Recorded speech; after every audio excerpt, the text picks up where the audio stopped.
Welcome back to Top 10 and the Worst. And today we're doing right field. In this position, I feel like this used to be a big ogre position. Put someone out there that could throw and hit a little bit. I see MVP candidates. I see a lot of them.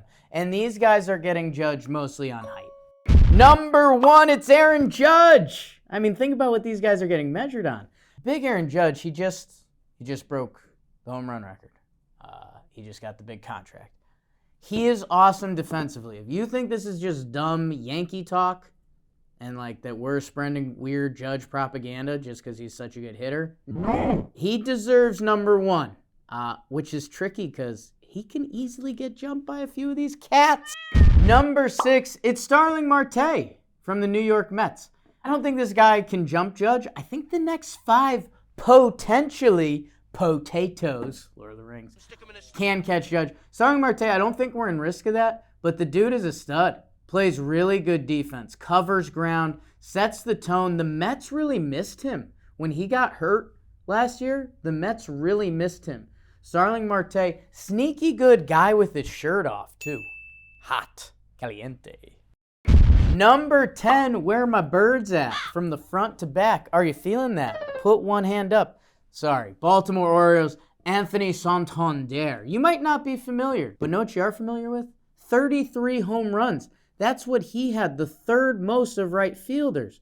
That's silly. Man, Anthony Santander, a huge if he was on your team guy, you'd be telling people, Anthony Santander is pretty good. Number 5, Kyle Tucker. Barely know her. It's so rude that this dude is at 5. He's one of the best players in baseball. The position is stacked. The 4 guys ahead of him I do like more than them, but Kyle Tucker, one of the things I keep saying is if this guy hit free agency now, he'd be a $300, $400 million guy. I don't think people look at Kyle Tucker that way. You should. Related to Abe Lincoln? Number 2, his name is Mookie Bett. I say, Papi, can he play baseball? He sure can. And he can bowl. He plays basketball and football too. Don't really care. He had 35 homers, the second most of all right fielders because of that Judge guy. You don't even think of Mookie Betts as a power hitter.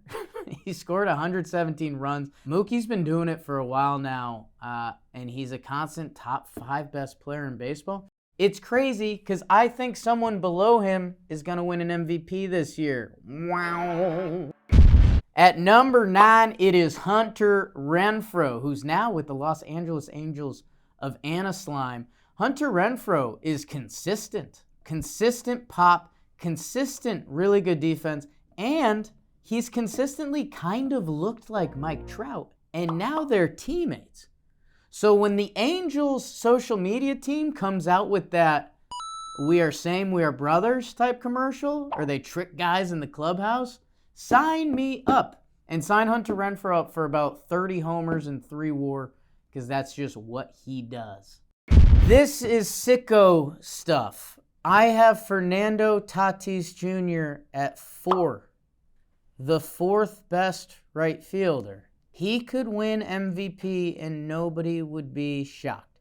Let's see him adjust to the position. Is he even going to be in right field? When the dude plays, he hits home runs, like unlimited. This used to be your favorite player. Then the ringworm and all of that. How Fernando Tatis is at 4, I don't know. And he's not even the guy I was referencing who I think is going to win MVP this year. Whoa! At number 7, I'm going with Adelise Garcia from your Texas Rangers. Did you know he had the 7th most home runs from right fielders? He had 101 RBI. That was the 3rd most. 25 swipes, 2nd most. Okay, Adelise Garcia. Dude sneaky racks up WAR. He's not an on-base guy. Good. Neither am I.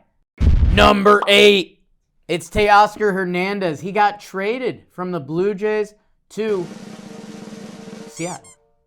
Why was there a big pause there? Constant threat. Dude's got a silver slugger in the bag. He was 8th in OPS last year. I think being a threat is important, and Teoscar Hernandez is a constant threat. I do think Toronto's going to miss him, and I think Seattle is going to love him. So congrats, Seattle and Teoscar Hernandez. At number 3, this is what you've been waiting for. Ronald Acuna Jr. I think he's going to win the NL MVP this year. He might be 40-40. he might throw out the most runners from right field. He might finish with the sentence however you want because he can. I think this is the year it all comes together for Ronnie. I think it might be special. And I have him third on the right field list. Feels a little dumb, doesn't it? But so does my whole life. So right field is stacked at the top.